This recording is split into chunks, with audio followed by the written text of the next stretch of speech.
Hello મિત્રો, હું આવી છું એક કનિષ્કાના ઘરે રાયપુર દરવાજા પાસે.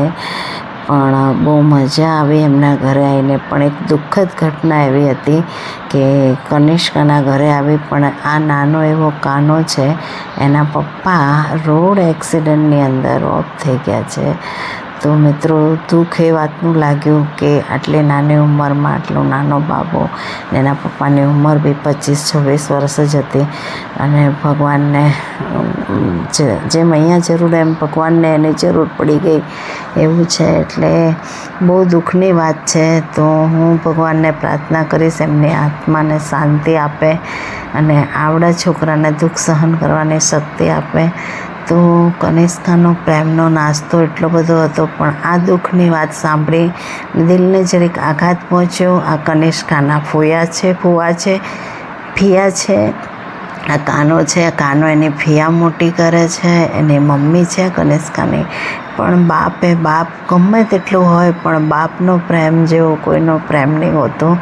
એટલે માં મોટા કરી જાણે, પણ બાપનો જે પ્રેમ હોય એ છોકરાને અધૂરો રહી જશે.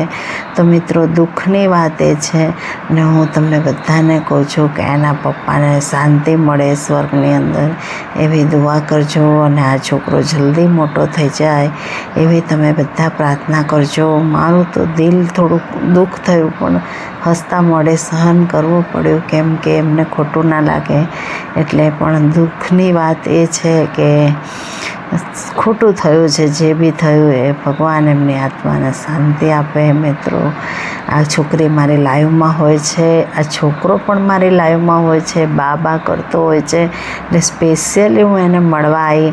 ને ખરેખર નાના છોકરા તો ભગવાનનું રૂપ હોય છે. એમનો પ્રેમનો નાસ્તો હતો, પણ આ વાત સાંભળીને થોડો નાસ્તો કરવામાં બી થોડુંક એ થઈ ગયું. મેં ત્યાંથી લાઈવ કરીને બધાને બતાવ્યું કે આ કનિષ્કા છે, આ એનો ભાઈ છે નાનો.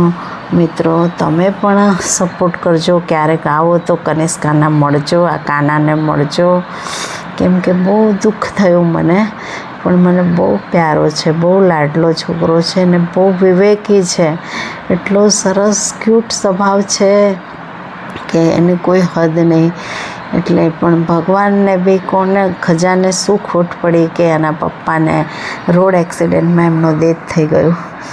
એટલે મને બહુ દુઃખની વાત છે. હું વાત પણ નથી કરી શકતી મિત્રો અત્યારે. ને કનિષ્કાના ફોઈ એટલા સારા છે. તો એમનો બહુ આગ્રહ હતો કે બેન આવો. તો એમને સ્પેશિયલી મળવા ગઈ. મિત્રો, જય રણછોડ, જય રણછોડ.